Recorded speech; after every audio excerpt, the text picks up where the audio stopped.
Everybody, this is Allison from Alley Cat Creations. How are you? I'm freezing my face off, and I thankfully have an Ethan kitty on my lap, keeping me warm. So I got zero sleep last night. I think I uploaded my latest video like yesterday at like 4 o'clock in the morning or something like that. I didn't get to sleep until 5. And then Morgan kept me up. She's just being grumpy. I got a little nap in, and then I fed her, checked some emails, and then passed it right back out. And then I tried doing some Law of One reading.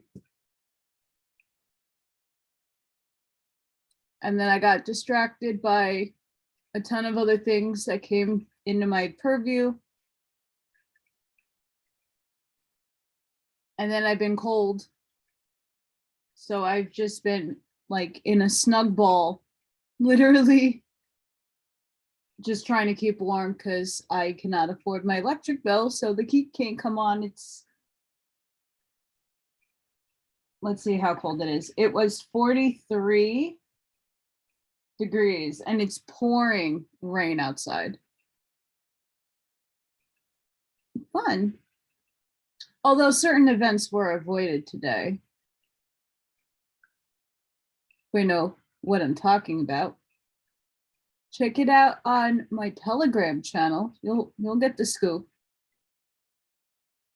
So it's not because I didn't want to do a video so much, even though it's almost now 2 a.m. I've just been in a puddle of like fetal position and trying to keep myself warm.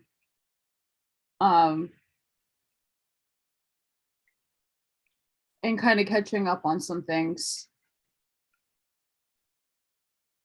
You gotta love that. But I did watch something very interesting about sacred geometry. And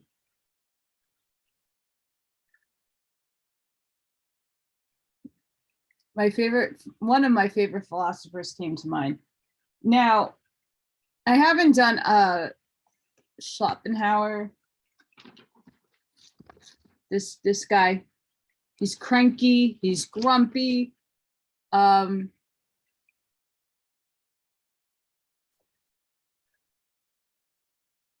He's very grumpy. He insults a lot of people. But I don't know what it is, but his philosophy connects with me in very in-depth ways. And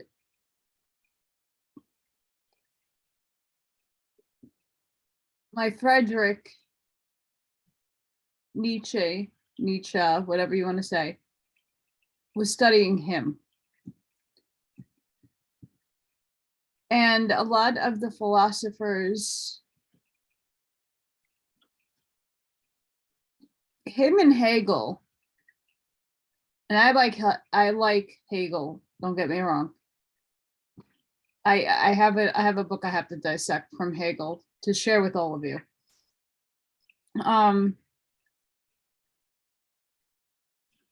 He did not like Hegel. Nope. But what Arthur shares is like, this is the world as will and representation. And when he goes into specifics in like life, that's where I grasp a lot of his work. And especially in this book, I still have yet to finish this. I'm really bad. But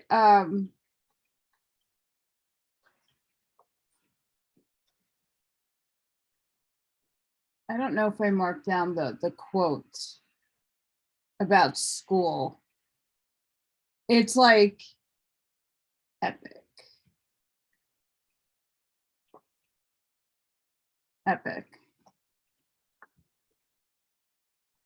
But a lot of what he prescribes in this book is human suffering.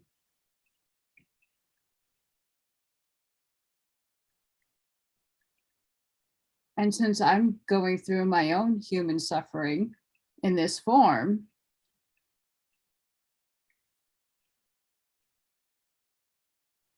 here, I'll share with you what I marked off, and then I'm going to go into the meat and the bones of why I'm doing a video.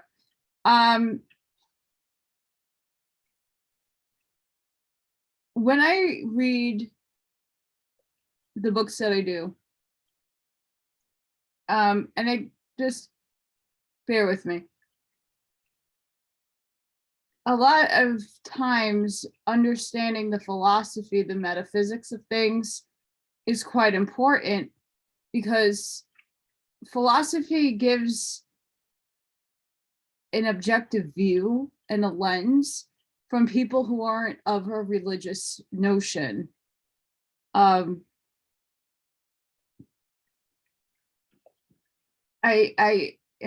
don't know how much more I can stress, because people do leave some comments in my comments on different videos. Sometimes I can't comment, it won't let me, or it won't let me find the comment. I'm gonna have to try to figure that out.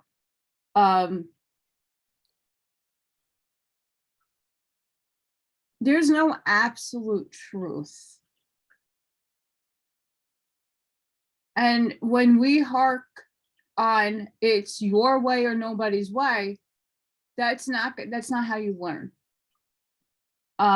When you always think of the negative, look, we have to have a balance. Okay. Third dimension, as stated in the Law of One and in other material, is a place where we self-discover. We come to our understanding of ourselves. We look in the mirror and we can identify ourself. And then we grow from there. And then fourth density is where you find the love, unconditional love and compassion. And that's not just where Yeshua is, and all the ascended masters that had come down to teach the law, literally the Law of One, did it so we can understand that it's all within. When people question, well, look in the mirror. Why are you watching my channel if you don't agree? At least open up your mind to different books. And yes, I definitely, there's a lot of books I want to read and a lot, but I don't have funds. I don't even know if the lights will stay on by the end of the month. If there's a PDF form of something you would like for me to read, please send it to me. People send me interesting things all the time. I go through them and see if and get permission if it's the person that wrote the book or not, and get authorization. I can't just read things. Some stuff you can, other things you can't. And that's just based on the author allowing you to do it or not. That's why I skip without pushing too many limits. Like Dolores Cannon stuff, you need permission from her daughter to read fully. So I have to skip around a lot of stuff with her work. And I wasn't even aware of that until it was brought to my attention. It was like, ooh. But I'm sure Dolores Cannon is okay with me going over her work. The Keys of Enoch, you need permission. So I skip over things and just slide and go over certain things, but I don't read outright everything. So it's not because I don't want to, it's I don't want to get in trouble. Like, those things are real if pursued. Um, just ignore the negative comments that people leave. I don't feel it's necessary to block anybody, because what does that do? But I reassure people, I believe in Creator. I'm not bound by religion. I'm spiritual, because religion dictates to some people that I'm the devil for doing oracle cards, that the secret language of light.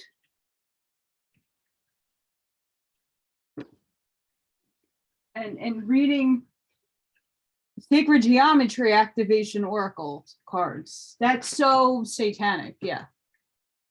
It's what intent you put into something that makes it evil. So no matter what is practiced in the world, it could be witchcraft. I know personally people who say that they are witches, but they are practicing nature and love and light and giving respect to the land like a Native American would. There's nothing evil in that. They believe in a source.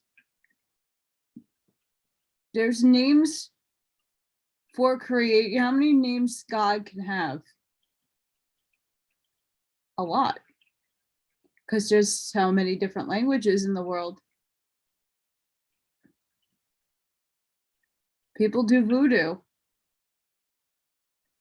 If your intention is of the light, what does that make a difference? That's how they divide us. That's what they say.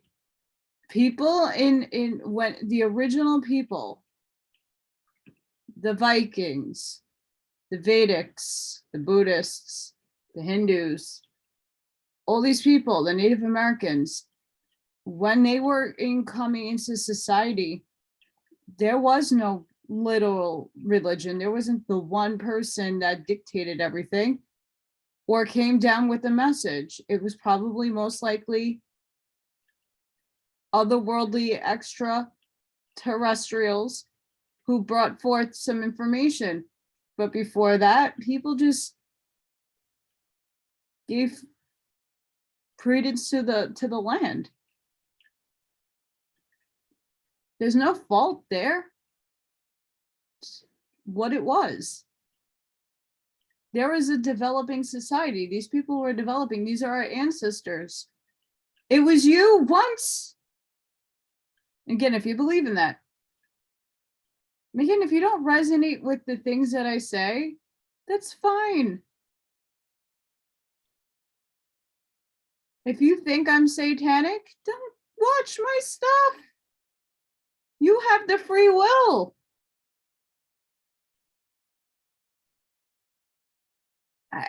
And that just tells me that the people that leave those comments are not watching my videos. They're not hearing it. They're not seeing the message that I'm trying to put out. They're like, watch the videos. Skip past me until I get to the book if you're not happy or satisfied. That's all. I don't interject as much as I used to with certain books, with my personal stuff. I'm not here to upset anybody, but it's to open up your mind into different thinking. That's why I'm here, to open and expand your brain. You don't have to agree with it. You don't have to resonate with it. It's just to make you think.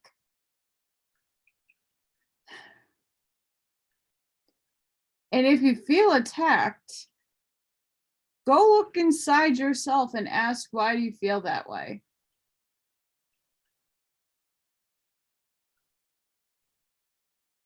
Maybe there's something that you need to work on.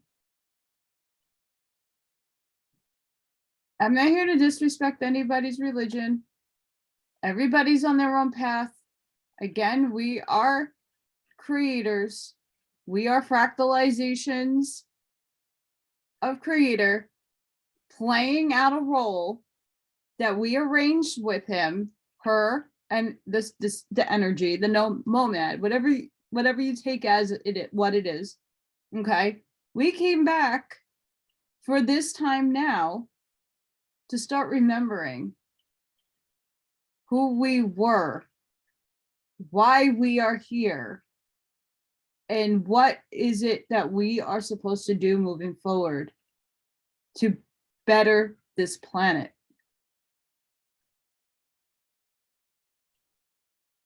And it takes all of us, not just a few of us. That's why they're trying to wake everybody up. Unfortunately, that's not going to be the case.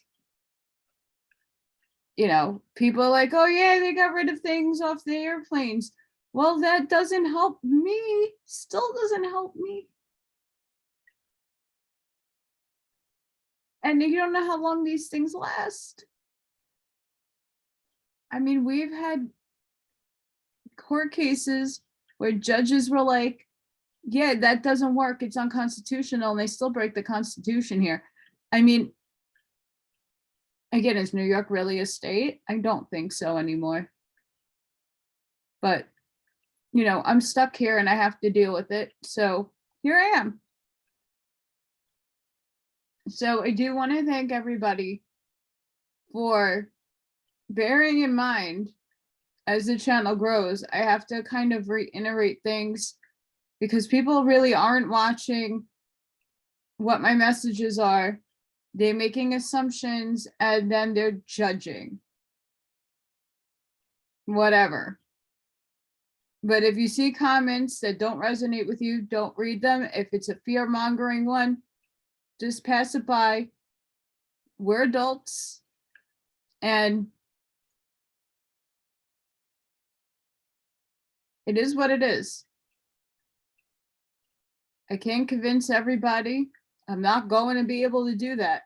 But the people who find me, who resonate with my messages, are on very much the same page. We all want to know the truth. It's out there, like the X-Files has been telling us since the early 90s, but it's up to us to discover those truths for ourselves. And sometimes other people help you have light bulb moments. You know, when I first woke up, I've already like tackled the heavy, deep metaphysical philosophy in college. I've read a whole lot of different types of books. Some resonated with me, some didn't. Some I had to reread. Like I'm reading The Law of One again because I'm reading it in the time of now. The Keys of Enoch, you could have read that in 1980. It's more relevant today than it ever has been back then. The Law of One was written in 1980, in the 80s. The channeling session started in 81. So this is all over 40 years old. Keys of Enoch is 49 years old. I know. And the only reason why I know that is because my parents were married in 73. I mean, a lot of the books I'm reading are back in the 1900s and 1800s. So you have to apply what's said there and then like modernize it because some things have changed, some perceptions have changed. But it's good and interesting to learn from what those people were thinking back then. Might not be the right politically correct way of thinking, but still interesting to read. So I just want to get that out of the way. And I'm sorry, I'm not, again, I rant a lot, but I feel that sometimes it's necessary because I see that people write comments and they make assumptions about me. And then I'm like, well, did you watch the video that I've been doing? Or you're just picking up on my appearance and making assumptions? And if I didn't believe in a God, then how the hell do I have spirit guides, archangels? And if you think that's demonic, you would see some crazy shit on my screen.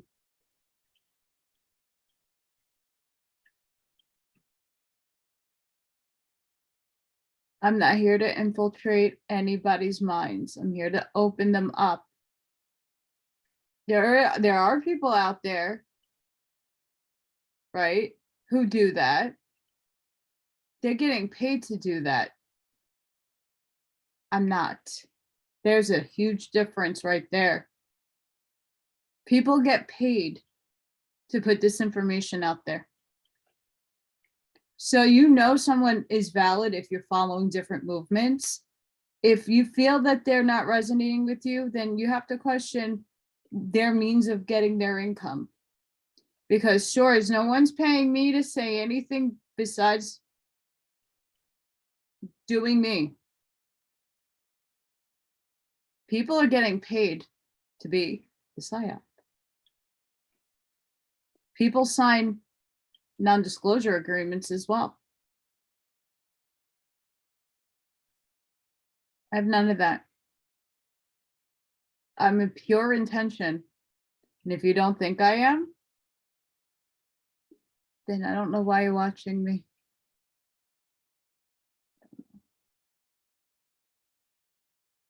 But again, just keep in mind what I'm saying.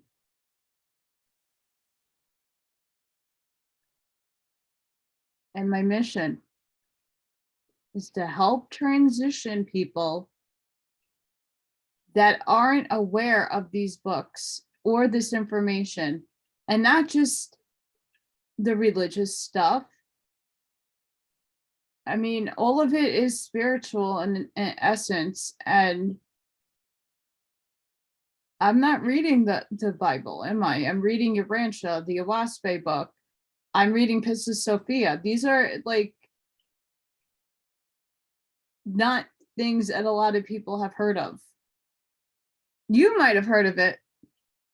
A lot of people haven't. I mean, even Schopenhauer, unless you know about and taking courses in metaphysics, he's not a household philosophy name. Friedrich Nietzsche is.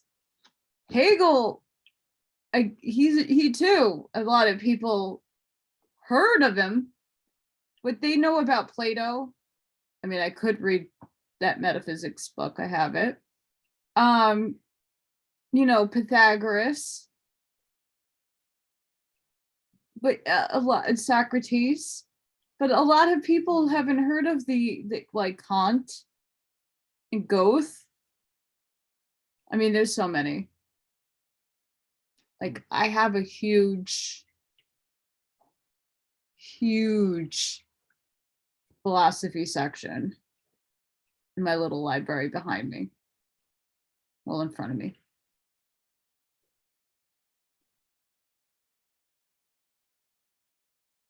I mean, then I can also whip out the Norse side of my philosophy and my mythology and all of that fun stuff, because that's another huge section. And then everything else is like, whoosh.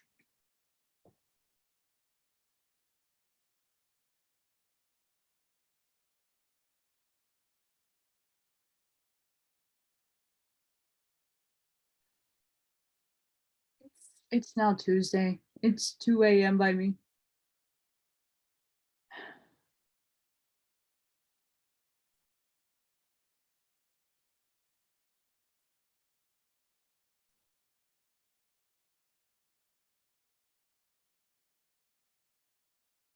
Schopenhauer. I gotta find that quote about schools. I'm a little pissed off at myself I didn't write it down or tag it off. I got these cute little sloth tags. But I want to read some things that I think will put some perspective on some of us who are suffering. Usually when I am in the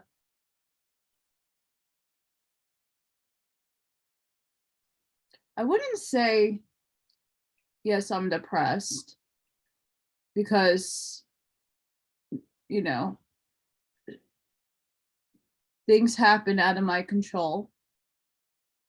I put things in perspective. I read philosophy to help me overcome a lot of these things and put it in perspective, to put a mindset change in there. But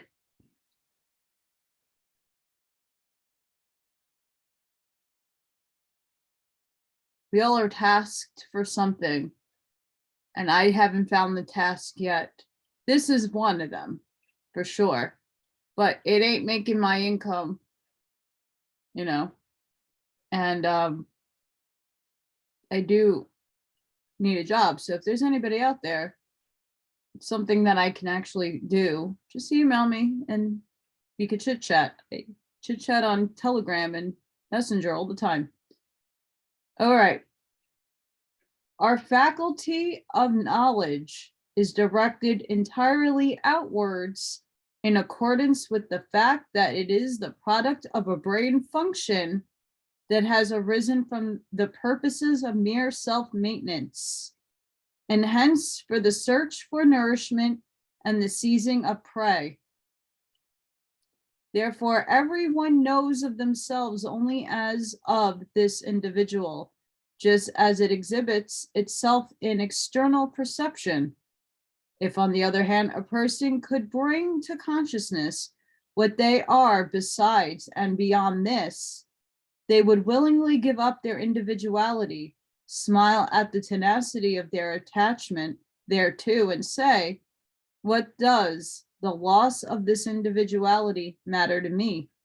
For I carry within myself the possibility of innumerable individualities. They would see that although there is not in store for them a continued existence of their individuality, it is nevertheless just as good as if they had such an existence, since they carry within themselves a complete compensation for it. Besides this, however, it might also be taken into consideration that the individuality of most people is so wretched and worthless, that's what I mean, he's snug, that they actually lose nothing in it, and that what in them may still have some value is the universal human element. But this we can promise imperishableness. In fact, even the rigid, unalterable essence, limited of everyday individuality, such would in the case of endless duration inevitably and necessarily produce ultimately such great weariness by its monotony that we should prefer to become nothing merely in order to be relieved of it. Morgan says hi, by the way. To desire immortality for the individual is really the same as wanting to perpetuate an error forever. For at bottom, every individuality is really only a special error, a false step, something that it would be better had it not been. In fact, something from which it is the real purpose of life to bring us back.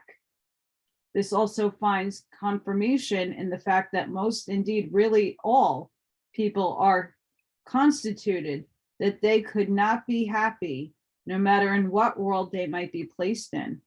Insofar as such a world would exclude want and hardship, they would become a prey to boredom. And insofar as this was prevented, they would fall into misery, vexation, and suffering. Thus, for a blissful condition of humanity, it would not be by any means sufficient to be transferred to a better world. On the contrary, it would also be necessary for a fundamental change to occur in humanity itself, and hence for such in each person to be no longer what they are, but rather to become what they are not. For this, however, a person must first of all cease to be what they are as a preliminary, This requirement is fulfilled by death. A moral necessity of this can form from this point of view already to be seen. To be transferred to another world and to change one's entire nature are at bottom one the same thing. On this ultimately rests the dependence of the objective on the subjective, which is explained by the idealism of our first book. Accordingly, here is to be found the point of contract between transcendental philosophy and ethics. If we bear this in mind, we shall find that the awakening from the dream of life is possible only through the disappearance along with it a whole fundamental fabric as well. But this is its organ itself, the intellect together with its forms. With this, the dream would go on spinning itself forever. So firmly is it incorporated with that organ. That which really dreamt the dream is, however, still different from it and alone remains over. On the other hand, the fear that with death everything might be over and finished may be compared to the case of a person who in a dream should think that there were mere dreams without a dreamer. But would it even be desirable for an individual consciousness to be kindled again after it had once been ended by death, in order that it might continue forever? For the most part, often, in fact entirely, its content is nothing but a stream of paltry, earthly, poor ideas and endless worries and anxieties. Let these then be finally silenced. Therefore, with true instinct, the ancients put on their tombstones to eternal security, to good repose. But if even here, as has happened so often, we wanted continued existence of the individual consciousness in order to connect with it a reward or a punishment in the next world, then at bottom the aim would be merely the compatibility of the virtue with egoism. But these two will never embrace, they're fundamentally opposed. On the other hand, the immediate conviction which the sight of noble actions calls forth is well founded that the spirit of love, enjoining one person to spare their enemies and another, even at the risk of their life, to be befriended, a person never previously seen, can never pass away and become nothing. He's smug. He's very smug.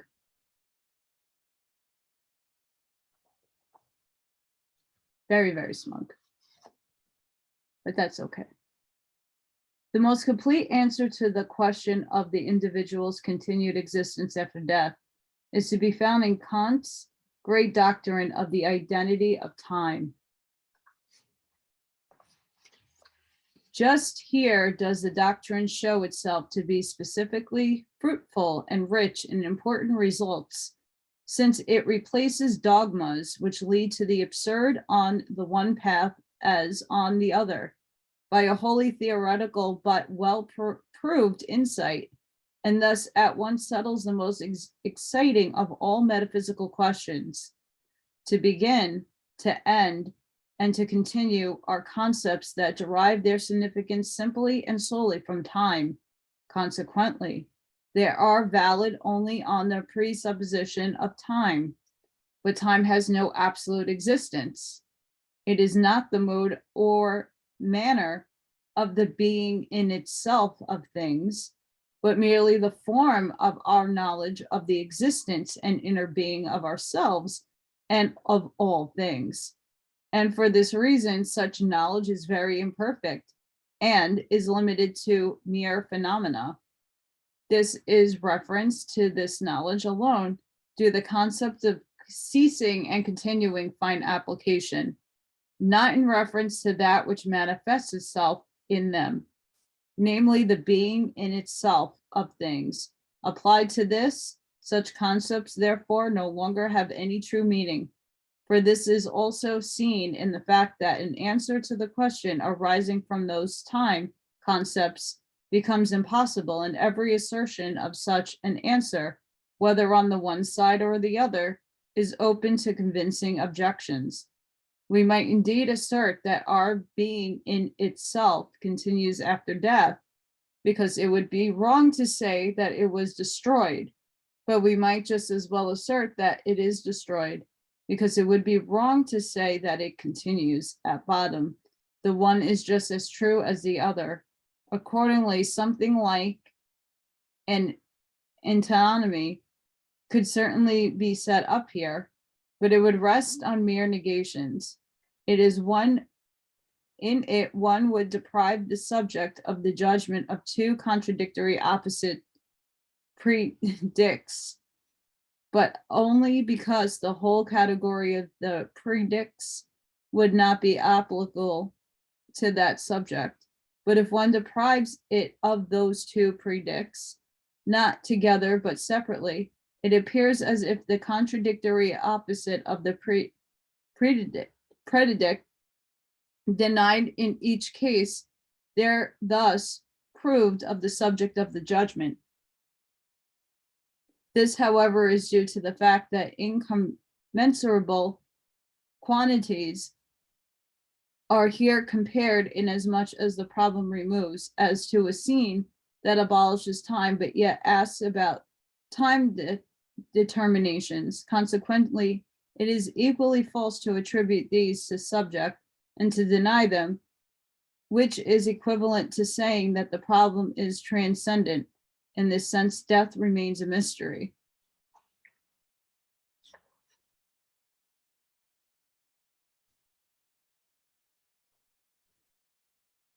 If his only Tartarian self knew that we really don't die, our energy just transforms. And again, I'm not asking you to believe in that. But if you look at the nature of mathematics, quantum physics, string theory, quantum entanglement, we are energy. We conduct it. If we didn't, we wouldn't get electrocuted. We wouldn't be hit by lightning, even though those are very rare events. And as such, we're energy.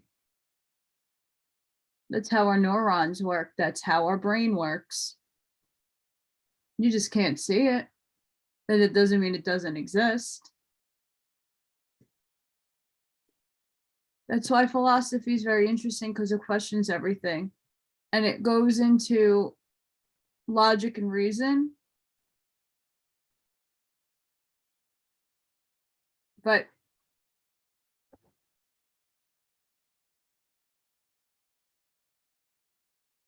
his mode of framing things, really funny. I think they're funny. I know it's like very stringent, but it's just, it opens up your mind to questioning. And it also opens your mode of asking, what was his motive in writing this? Why?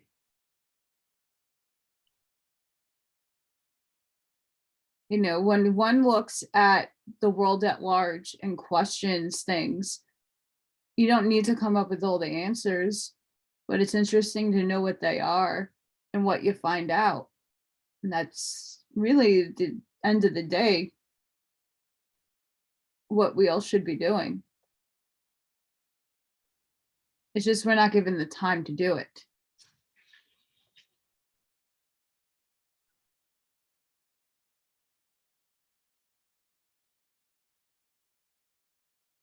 I'm going to read this last little nook over here. And then I'm going to go in the other book. And I do this from time to time. I have done a video on him, and I've done one on Albert Camus. Go check that one out, because all his books connect to what's going on now. The Plague, The Stranger, The Rebel.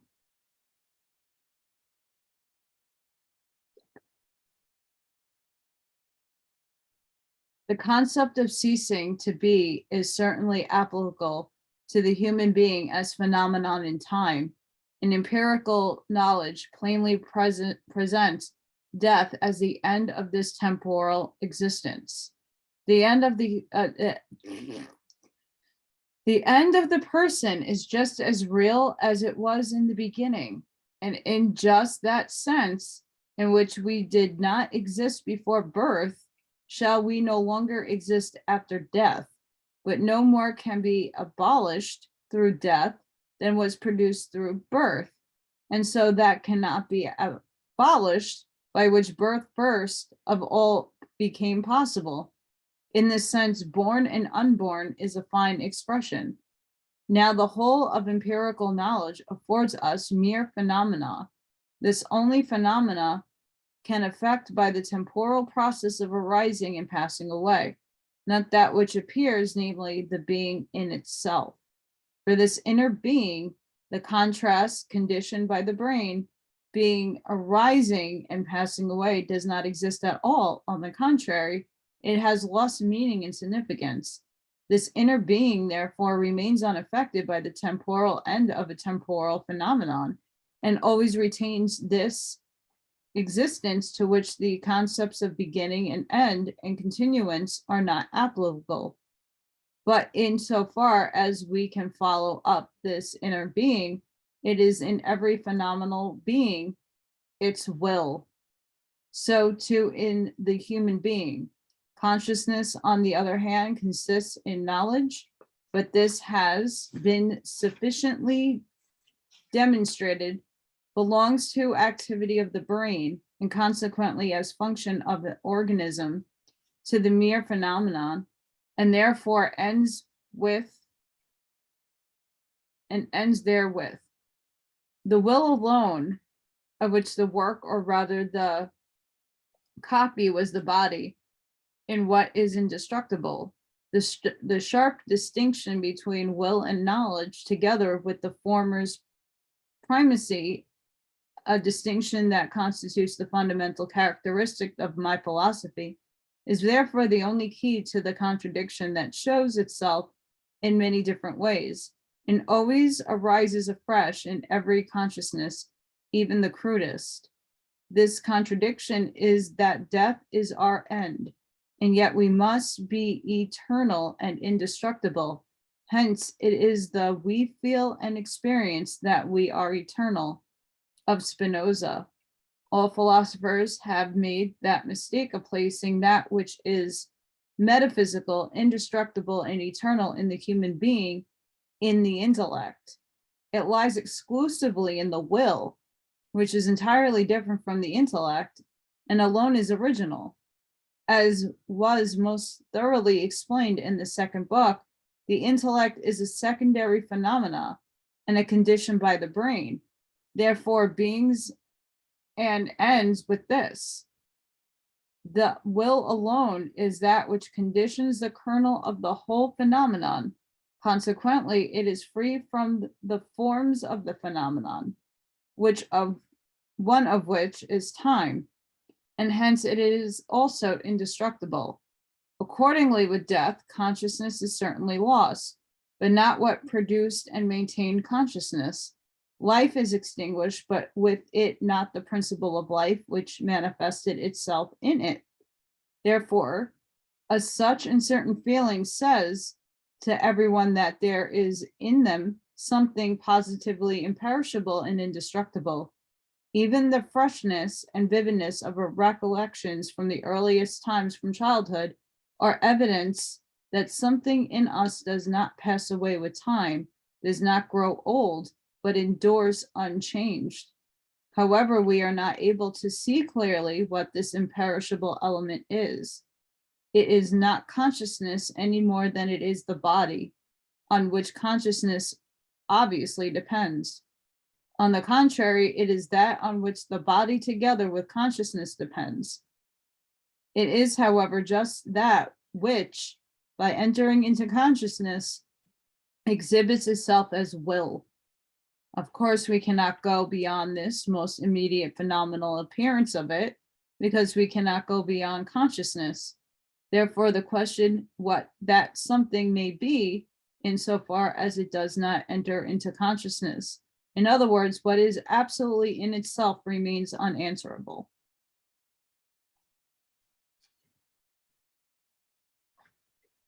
Yep. That's a lot.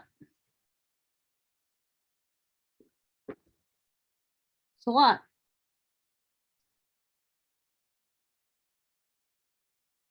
But back then, they didn't have the scientific equipment that we have now, though they were technologically more advanced than us, I believe.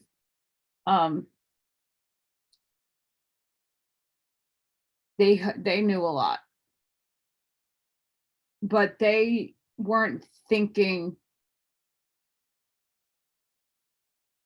outside of the terms. They're just looking at the 3D notion of what a body is and what a mind is and what the will is and the separateness of consciousness and the intellect and the body. And they were still struggling with those concepts back then. But I think, like, having read that, it's asking you to think rationally, but also on another level, to question what happens after we die. Well, I know a lot of people. I have Chad, who had the near-death experience, who's died and came back. I have an interview with him. He tells you everything about it. There's a lot of people who have children who remember their past lives. So thus reincarnation enters the frame of mind. There's a lot. But the light bulbs start going off and you start questioning things. That's how we compute. That's how we start questioning and going deeper within to seeing what resonates. Because no matter what has infiltrated, and I say it a lot, that we've been infiltrated at the beginning of time, it's still in God's design. They're still God's creatures because God created it all. All of it is of creator. Whether you want to believe in the mathematical nomadic terms, if you want to go in, everything has to have its opposites. Positive and negative have to exist together, like magnets. Okay, so you want to get scientific or you want to get spiritual with it, it doesn't matter. It's still just the same shit. You have to have both. So we have to experience both. And if anything, the infiltration that has impeded free will, by the way,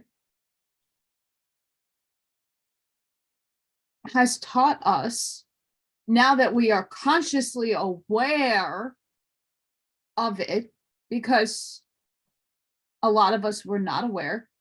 To certain degrees, people were aware, but it's like, what can I do about it? Because I'm one person and no one's listening to me. They think I'm crazy. Well, now on a massive scale, more people are aware of things because now people that have some power, but for good, are showing the world right now what could have been if we didn't wake up.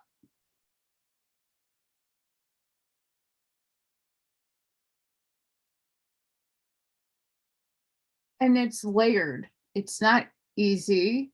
It's layered. Very, very complicated stuff. Everything has a layer to it. And each layer has to get unraveled. And that's not easily done when someone just first awakens or just first tackling a topic that they're uneducated in.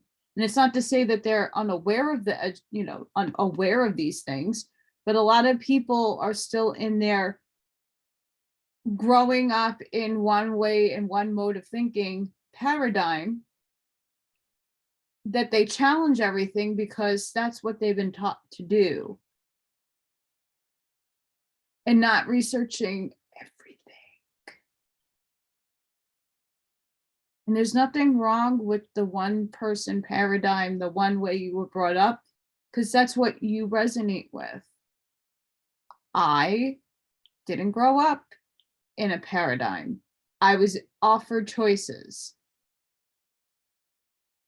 I didn't choose anything that my parents ever tried. Not one. I tried to go to temple. It didn't stick with me. And I knew I was not born of the religion. I was not, I mean, none of us are born in a religion. Our parents give it to us, something that we were handed.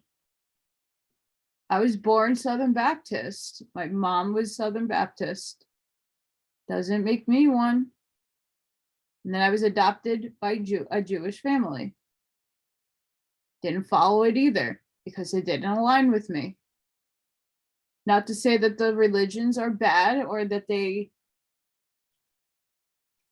aren't something to look into. Of course, everything is worthy of looking into. But it didn't answer my questions. And I started asking very in-depth questions and no one can answer them. So I knew that those weren't the pathways for me.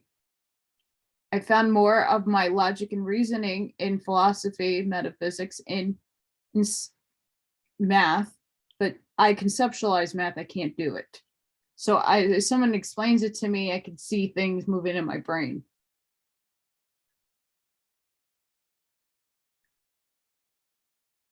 But yeah,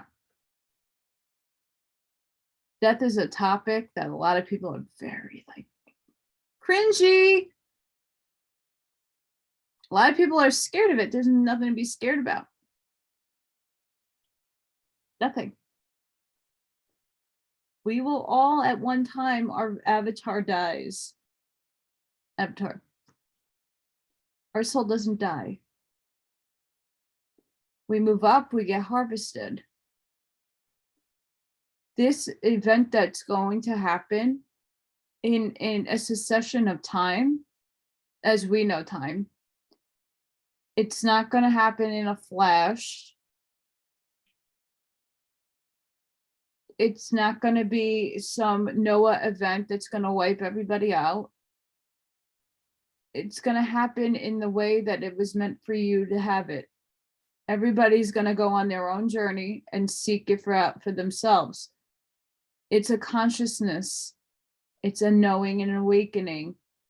It's coming to what was being taught that was muted out. The original teachings, and not just of Yeshua.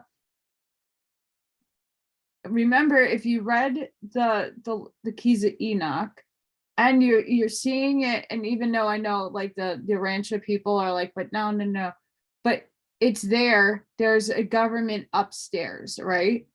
In the ethereal atmosphere. I'm just taking all the trumped terms from your Rancha book, the Keys of Enoch. They're telling you that there's an administration upstairs, there's government upstairs, right? And that there's different beings that inhabit those offices, whether it be thought adjusters, whether it be the office of the Christ, the Paradise Sons. Multiple books are saying those same things. The office of a Christ is the person coming and teaching. It's the ascended master. Each culture has their own ascended master that comes down and in their own way teaches the same law of one stuff, but what's culturally appropriate for the people that are receiving it from that ascended master. So you can't knock anybody's religion because it's all one and the same. It's just that it's been edited out. Things were edited out, teachings were taken away so that people couldn't reach their potential as a human being. We are meant to all be slaves. And even all the way back then, if you read the Enuma Elish, the same thing. The Gigi and the humans were meant to be slaves, to dig out the gold, to do X, Y, and Z. In modern times, we are meant to be debt slaves. We're all meant to work and have this repetitive life without ever experiencing what really our powers truly are. Everybody has them. My abilities are no different. They're unique to me. Everybody has something unique to them, but everybody has something, whether it be being empathic, being clairvoyant, reaching out to the galactics, seeing things, having insight, having psychic abilities. Everybody has a different, something different that's unique to them, that makes them unique and different, because there should only be one of you in this world. Even an identical twin, they still are separate in many ways. I had two that I grew up next door to me. They looked identical, but very different personalities.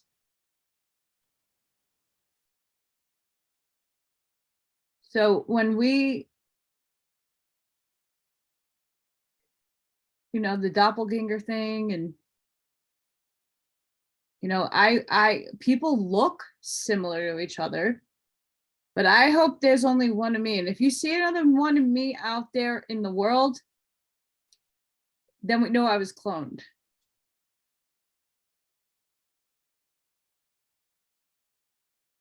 Oh, and yes, I watch hockey. I used to watch hockey. I still follow them. Yeah, that's the New Jersey Devils. Not associated with that. I'm a devil worshiper. Just putting that one out there. And I'm not mocking the people that call me or claim that I am. That's up to you to make that decision. What if I'm that person that's challenging you to look outside of your paradigm to say, well, you know what? Not everybody that looks like that are bad people. You know what? I worked in tattoo shops. All of the guys look rough and tough and that you think are going to kill you, or the nice guys that will do anything and drop what they're doing to help you out. So you can't make assumptions based on someone's looks. You can't. And it applies to every type. That's what's wrong with the world today. You're supposed to express yourself freely, but when you do, you're put in a freaking category, and then you're segregated, separated, labeled, and then there's a stereotype made of you. That's what's wrong with the world today.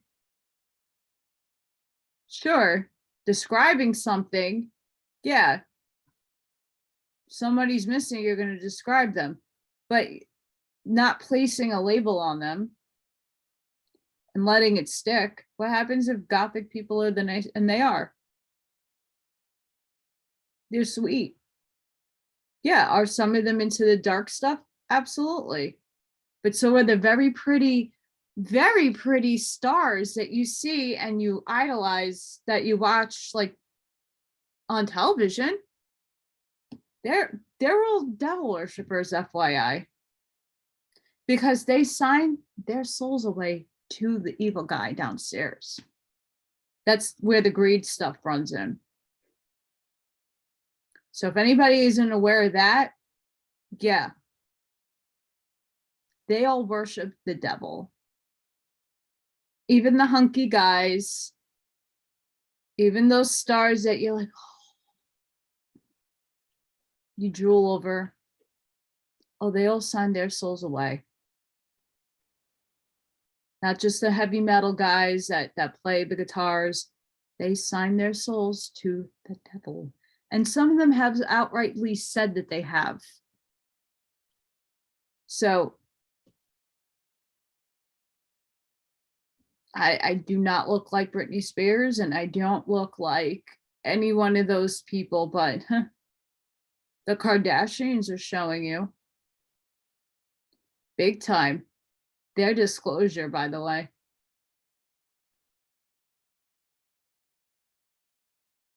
If you don't think that they are, who just got married and then whose image just changed? And I'm really hoping that I find out that Pete Davidson he takes Kim on dates all around Staten Island. Someone needs to hook me up to the next time that they're in public, but I gotta go because I want to call her out for funsies.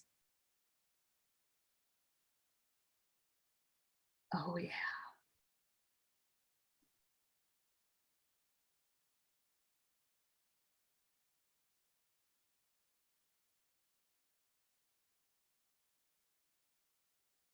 Now back to shop. This kind of ties in with what I just read. But this part he's going into Christian mysticism, Hinduism, Buddhism,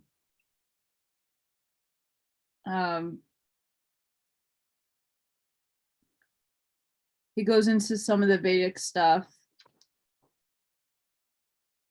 criticizing a lot of it, of course. But we have to understand, like back then,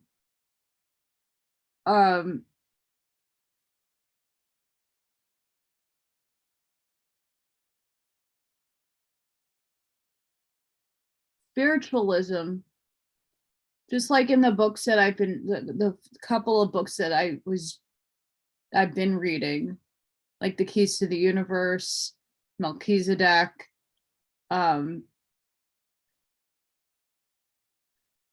come to me the other ones. Those books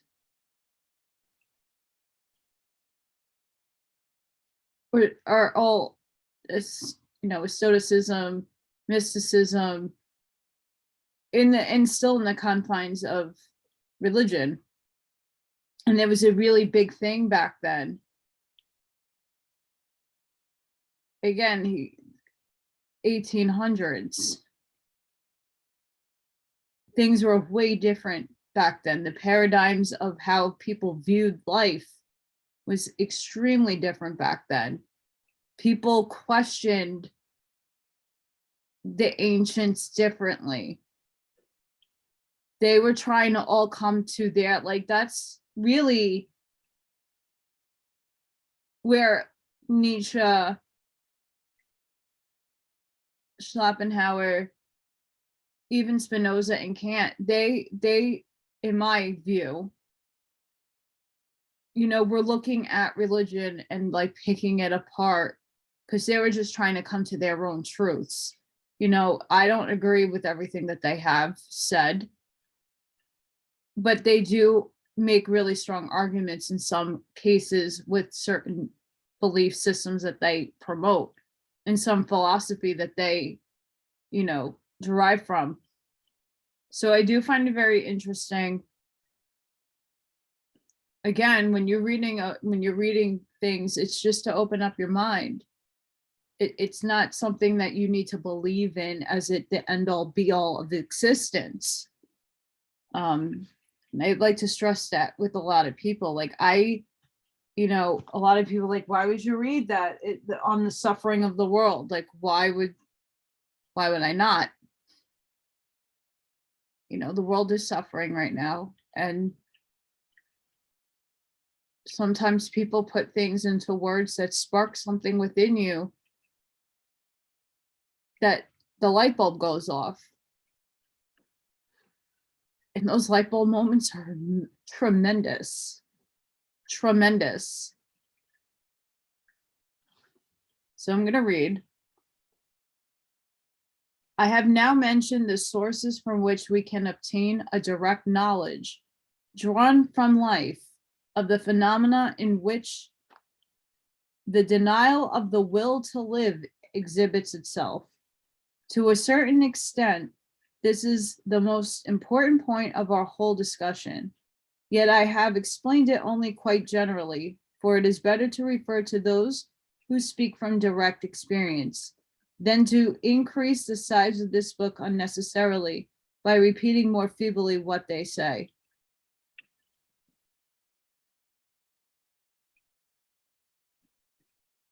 I wish to add only a little more to the general description of, of their state. We saw above that the wicked man, by the vehemence of his willing, suffers constant, consuming inner torment, and finally that when all the objects of willing are exhausted, he quenches the fiery thirst of his willfulness by the sight of others' pain. On the other hand, the man in whom the denial of the will to live has dawned, however poor, cheerless, and full of deprivation his state may be, when looked at the outside, is full of inner cheerfulness and true heavenly peace.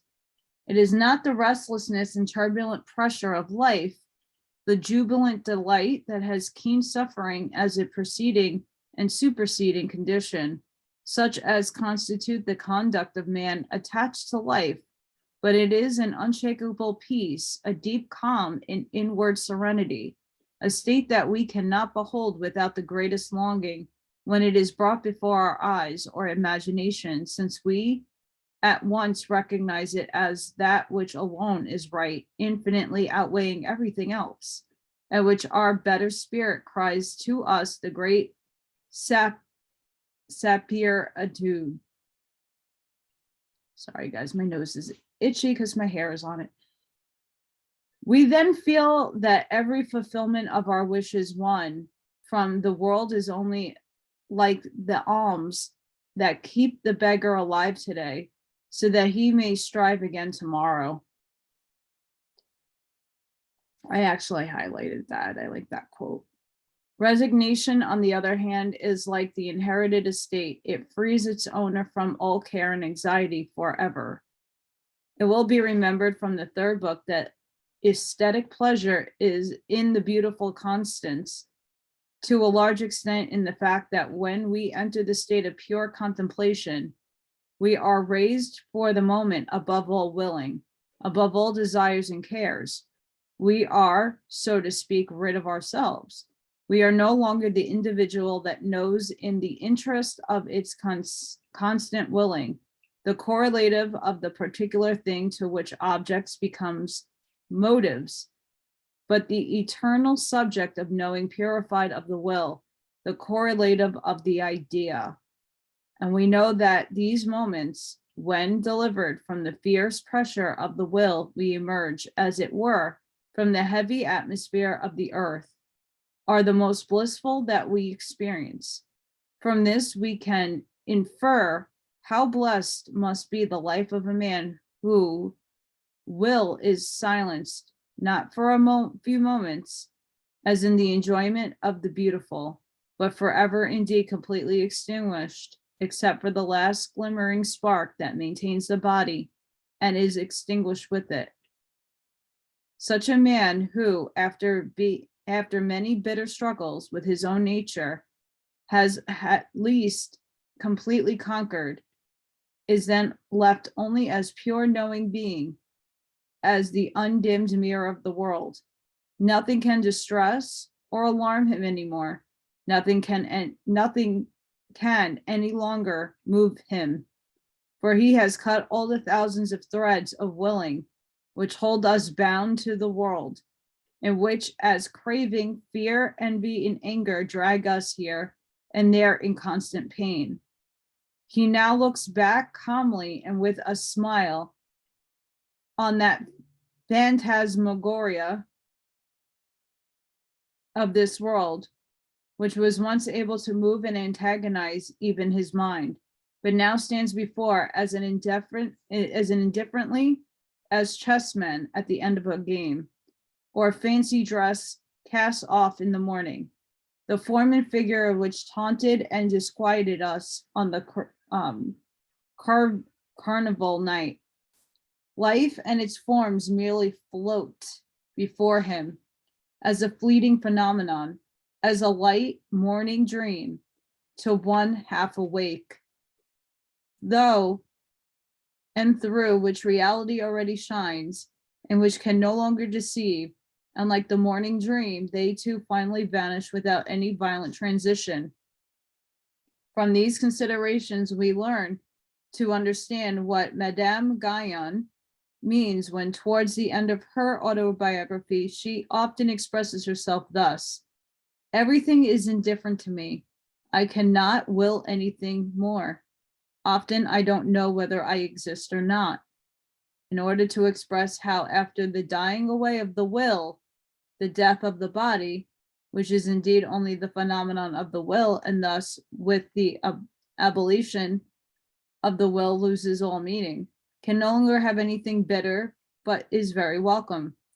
I may be permitted to record here the holy penitent's own words, although they are not elegantly turned, and it's in French. However, we must not imagine that after the denial of the will to live has once appeared through knowledge that has become a quieter of the will, such denial no longer wavers or falters, and that we can rest on it as on an inherited property. On the contrary, it must always be achieved afresh by constant struggle. For as the body is the will itself only in the form of objectivity, or is a phenomena in the world as representation, the whole will to live exists potentially so long as the body lives, and is always striving to reach actuality and to burn afresh with all its intensity. We therefore find in the lives of saintly persons the peace and bliss we have described only as the blossom resulting from the constant overcoming of the will, and we see the constant struggle with the will to live as the soil from which it shoots up, for on earth no one can have lasting peace. We therefore see the histories of the inner life of saints, full of spiritual conflicts, contemplations, and desertion from grace, in other words, from the kind of knowledge which, by rendering all motives ineffectual, as universal quieter silences, all willing, gives the deepest peace and opens the gate to freedom. Therefore, we see also those who have once obtained to denial of the will strive with their might to keep to this path by self-imposed renunciations of every kind, by the penitent and hard way of life, and by looking for what is disagreeable to them. All this in order to suppress the will that is constantly springing up afresh. Finally, therefore, because they already know the value of salvation, their anxious care for the retention of the hard-won blessing, their scruples of conscience in the case of every innocent enjoyment, or with every little excitement of their vanity, this is also the last thing to die, the most indestructible, the most active, and the most foolish of all man's inclinations.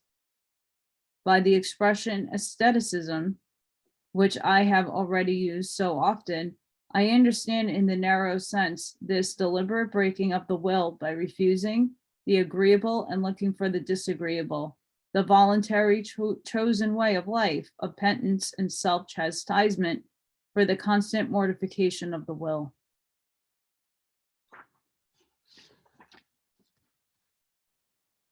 And I'm going to read, I found the quote at the bottom. The noonday of glory, a day no longer followed by night, a life that no longer fears death, even in death itself, because death has overcome death, and because whoever has suffered the first death will no longer feel the second.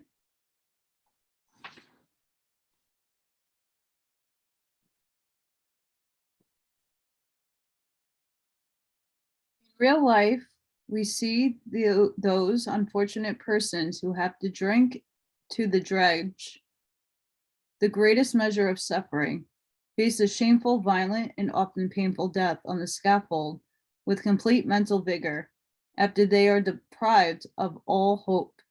And very often we see them converted in this way. We should not, of course, assume that there is so great a difference between their character and that of their,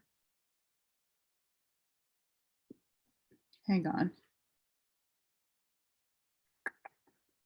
and that of there is so great a difference between the character of that most men as their fate seems to suggest. We have to ascribe the latter for the most part to circumstances, yet they are guilty and to a considerable degree bad. But we see many of them convert in the way mentioned after the appearance of complete hopelessness. They now show actual goodness and purity of disposition, true abhorrence and committing any deed in the least degree, wicked or uncharitable. They forgive their enemies, even those through whom they innocently suffered, and not merely in words, and form a kind of hypocritical fear or the judges of the neither world, but in reality and with inward earnestness, and with no wish for revenge. Indeed, their suffering and dying in the end became agreeable to them, for the denial of the will to live has made its appearance. They often decline the deliverance offered them and die willingly, peacefully, and blissfully. The last secret of life has revealed itself to them in the excess of pain. The secret, namely the evil and wickedness, suffering and hatred, the tormented and the tormentor, different as they may appear to knowledge, that follows the principle of sufficient reason, are in themselves one phenomenon of one will to live that objectifies its conflict with itself by means of the principium individualness.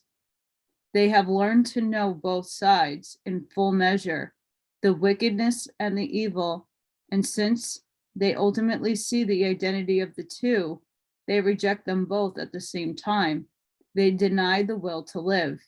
As we have said, it is the matter of complete indifference by what myths and dogmas they account to their faculty of reason for this intuitive and immediate knowledge and for their conversion.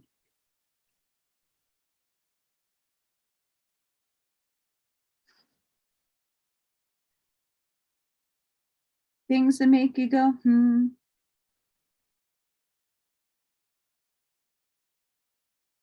going to skip, and this will be like my last.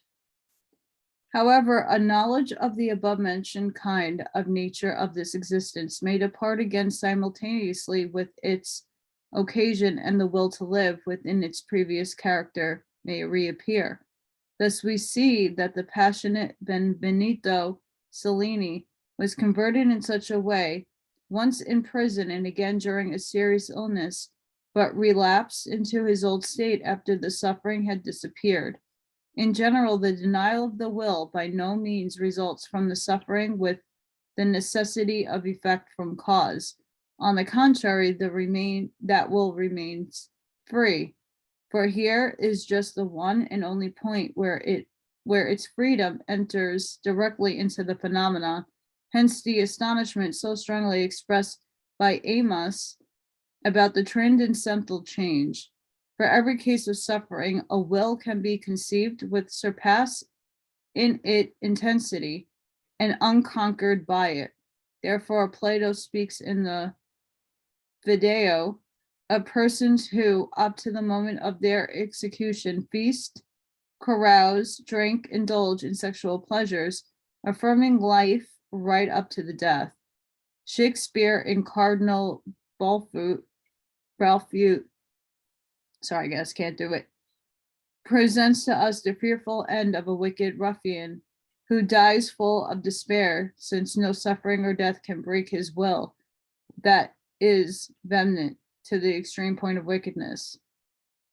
The more intense the will, the more glaring the phenomenon of its conflict, and hence the greater the suffering. A world that was the phenomenon of an incorporeal, more intense will to live than the present one is, would exhibit so much the greater suffering. This would be a hell.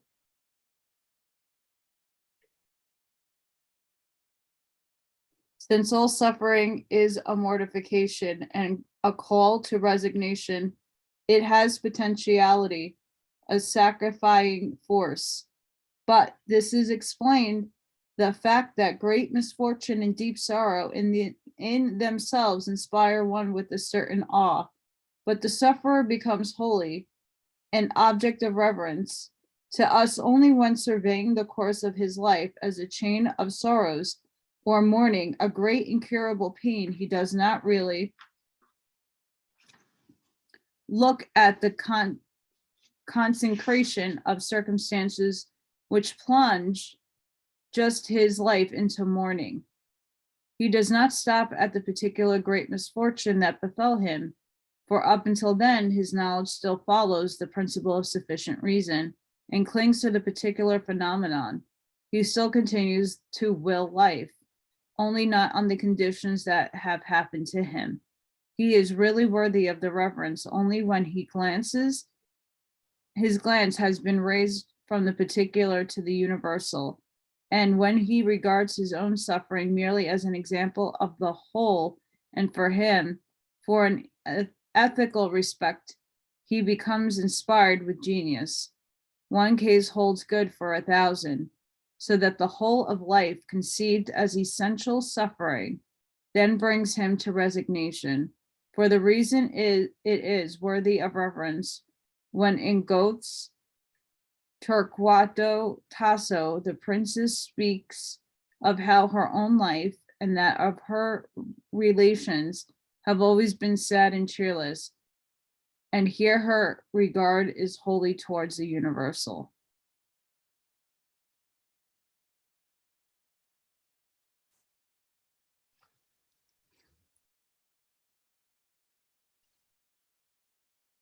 I will not tackle the suicide part of this book. It's very interesting. It is the nature of being different, of which we have demonstrated that it exists, and it is dispersed piecemeal over all being in mutual relationship. And since we oppose to being every single particle of this nature, we have ventured to assert that precisely this is in truth non-being.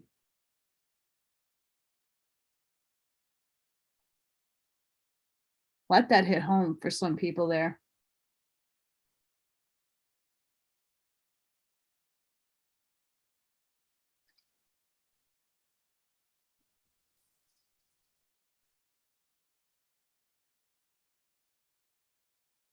This is one of my top 5 books.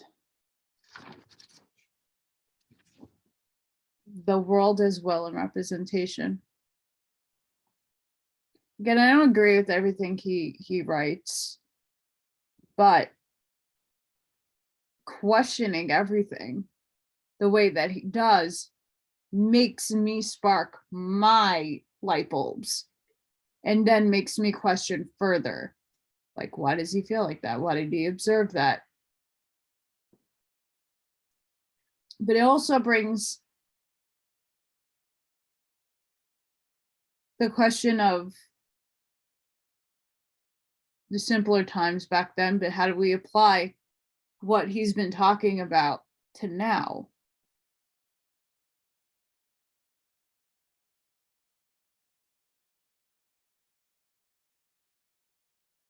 When we all suffer differently. And the one mode of thinking is that a lot of people like, well, someone else has it worse than you. And in many videos, I have discussed this, that it's dismissive to deny somebody their feelings. And if you have a resolution for them, then present it. Otherwise, don't say it. Tell people all the time, I'm not here complaining. I'm here asking for help. Right? My situation sucks. I didn't ask to be in it. I'm not the one. You could say I caused it, but I stood up for my sovereign rights. I stood up for the Constitution. I stood up for the fact that if I would have taken something, I was going to have an allergic reaction and have suffered consequences like death. So what is worth my suffering? Knowing that I take something and die, but I have a job, or that I can transform myself and make a new life for myself. Though the harder path, yes, but one that is obtainable, and the will to live is there. Even though there's times where I am like freaking out in tears, down on myself, I beat myself up because I'm very hard on myself. I am all that I have. When you live in a life where you're the lone wolf, no one understands you, when your family abandons you, especially after my mother died, when you're on the phone on your birthday with people that could help you but choose not to, that's your family, and promise that they were going to help you if something were to ever happen and don't. These are the things that people are confronted with. So I took a stand and said, what is it that I need to do in order to get my form of the truth out, open up people's minds to how I think, or just present the ideas, and hope that people start waking up. I don't know everything. I'm not going to admit to that. I don't know everything. And I read what I do because I'm being asked from above to read them. That's why I point up. I don't point down. I point up. It's all one and the same. FYI, the devil was created by God. It's just another aspect. It's the good versus evil. It's the yin and the yang. It's the balance. And if you read the book, the first version of it, and there's an all-fearing God, that doesn't really sound something like most people would follow. Doesn't make sense. No one should fear what's within them. No one should fear what created them. Unless they're physically lashing out at you and they're horrible parents.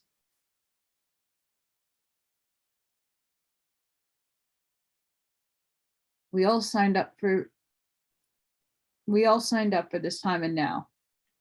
We all serve a purpose.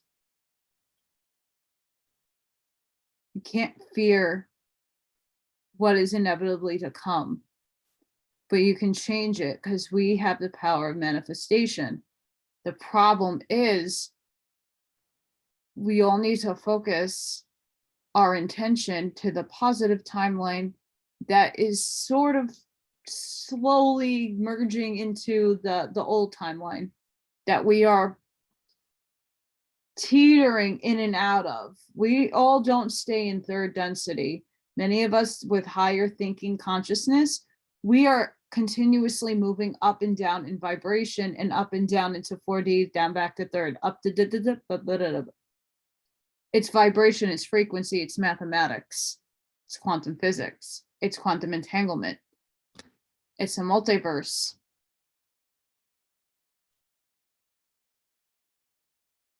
We move in it up, back and forth, we swing, right? And you're truly in a density when you truly identify with what the density is supposed to teach you. I was reading something like earlier today about like what fourth and fifth density, like what you should, like the goals, right? I already knocked out 4D already. My thinking's on 5. That's cool, but I'm here waiting. So let's manifest a better world.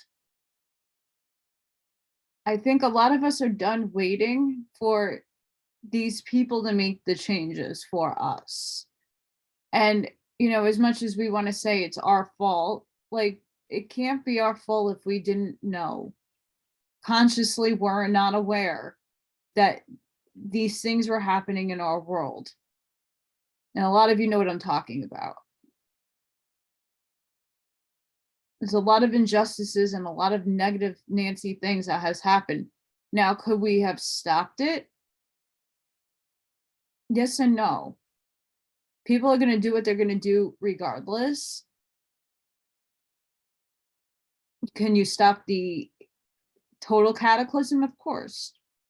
But you have to know about it. And a lot of things are out of our hands because the civilians of the world don't get told jack. We pay for it. We all sure pay for it, but we are not disclosed of that information. I mean, and people knew that we paid for other countries' downfalls. And we installed people in governments that had no reason of being there, and the people didn't want it. Whose freedom of will was encroached on then? It's not the American people that pay for that stuff unwillingly and unknowingly. No one knows until you do your research. No one knows what goes on beneath our feet. Many people went into different caves around the world and seen some very interesting things, but they were silenced and taken off the earth plane. I said what was coming out of the hole in Central Park when the comfort ship was here. No one believed me. That's going to come out too.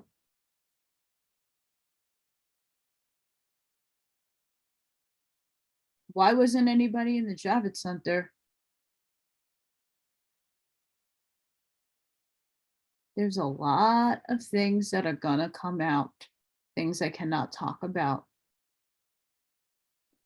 And it's not that I don't want to talk about them, it's just that people really need to do some research. And people need to start really understanding what vibration are you vibrating on? Again, I listen and give everybody their time of day because everybody has something to contribute, whether they are paid opposition or not. There's always truth. Either way, their laws, the negative polarity, they have to tell you the truth. They could do it in a fictitious way, or they can do it outright with a little mixture of truth and a little mixture of false. So you have to be the one that discerns what is true and what is false. And that is not easy because we've always been deceived. So it's up to us to work as a community and together and to formulate ideas. Is all of our ideas right? No. But then everybody's bashing each other and name calling and trolling and you're evil, you're this, you're that. Well, stop. They might be, but that's not helping the situation. I follow certain people who show me my logical side needs to see the documents, right? Only one person does that. One. My favorite, Jason. Only person that I've seen thus far from the beginning. I mean, the Twitter days beginning. Okay. Showing you the evidence. Showing you the documents. Telling you where to look for them.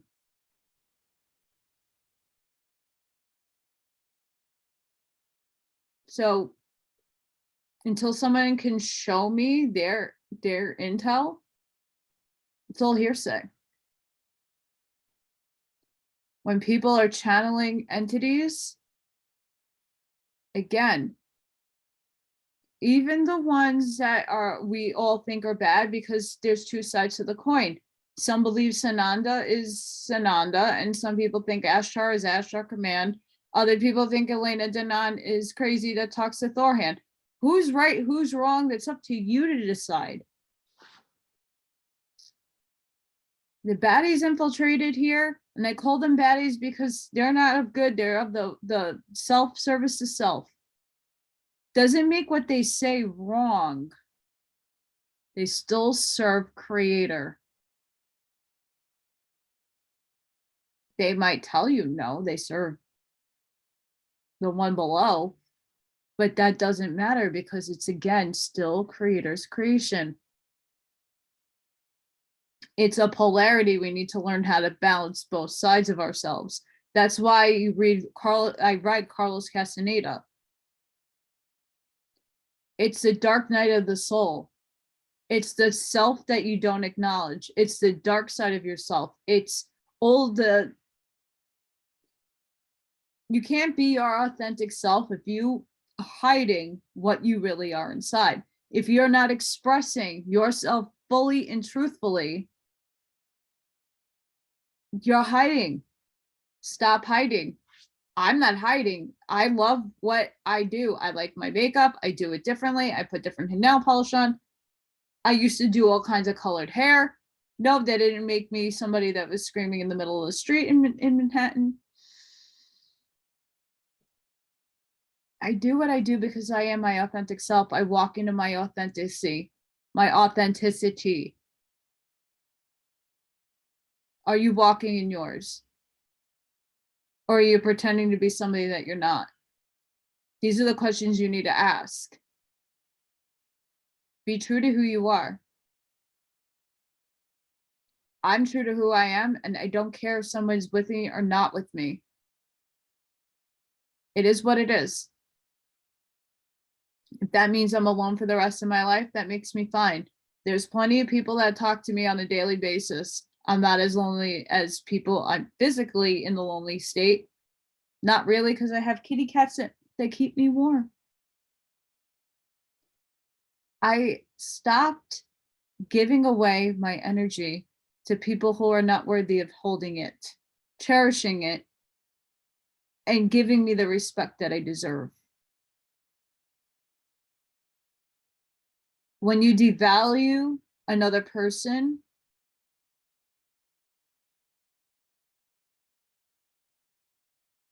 that's what another part of society that needs to stop. We are all imperfect. We all do things that piss another person off, that agitate somebody. It's normal. And it's allowed. Forgive and move on. Be your authentic self.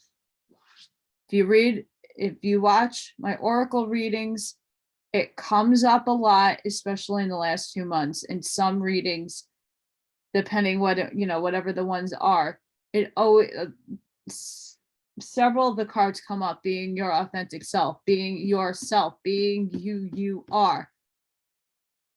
And if you're stuck, meditate, go outside in nature and ground.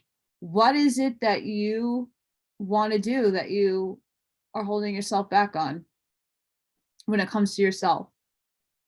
Expressing yourself outwardly. What, you want to like look sexy one day? There's nothing wrong with that. Male or female.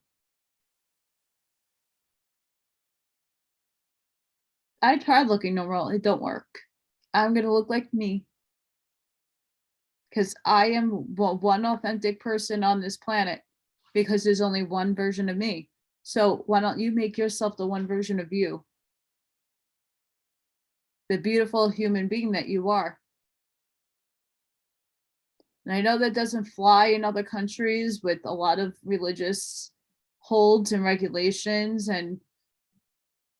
but these are the things that we need to like really look at. Because I don't cover my head doesn't make me any lesser in God's eyes than in yours.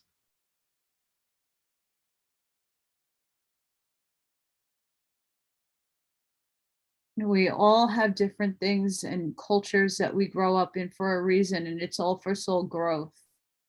Just remind yourself that. when judging another or making assumptions about another.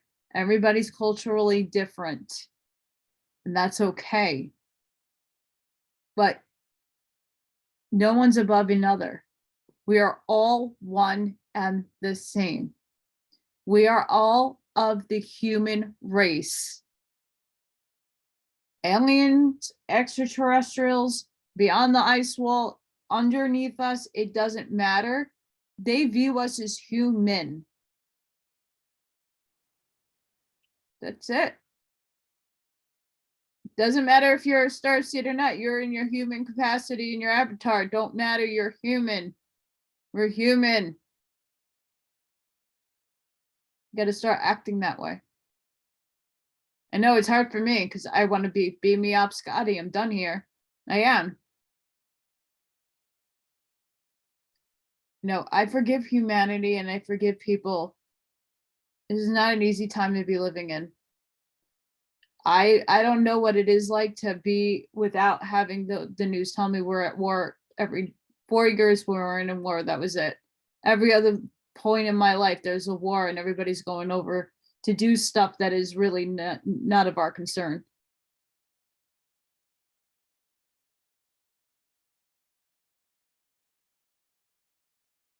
I think my generation really got cheated by a lot of things.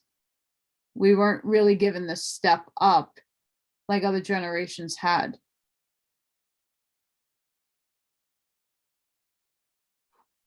And it's not to cry about it, it's just realistic.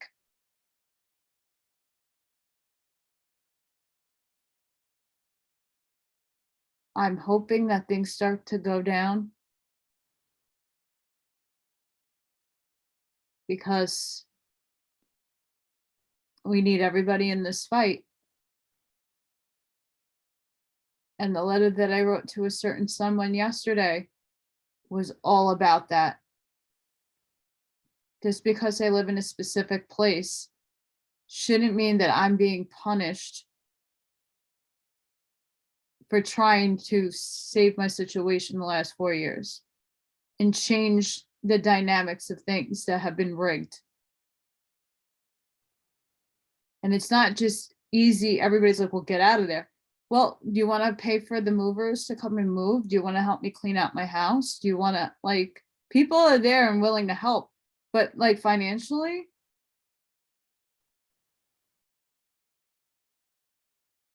who wants to help get my car fixed? Who wants to buy me groceries so I can eat? Like the everyday things, like, yeah, feed yourself, but like if I can't put the stove on and I need to figure out how to go in my backyard and not set the whole thing on fire because my pine tree back there. But I mean, like, my neighbors would think I'm crazy. So I know I'm just ranting and getting things off my chest and off my mind. But I really wanted to read this dude right here. I hope a few of you got something from there. Not the easiest language to understand. But we don't die. I saw the documents. I've read it in one of my episodes somewhere. We're immortal. And there's nothing to fear. It's time we stand up. Things are around the corner. And we all need to be ready. But stop pushing the fear-mongering stuff. Stop buying into all of it. And there's truth in everything that you hear. Just so you have to cherry pick it. So with that, I hope each and every one of you has a really good day. Sending each and every one of you love and light. I should be back doing some oracle readings hopefully tomorrow. We'll see how good I get some sleep. It's almost 4 a.m. here. And then continue on some readings. Um, hopefully I can get to the law of one tomorrow, because there's more I want to put together with that. But metaphysics, you can't go wrong with metaphysics. So leave it there. See you on the next one. It's okay if you didn't like, it's okay if you didn't share this one. This is just me ranting, me talking, me blowing the wind and reading some of my favorite philosopher. Have a good night, guys. Bye.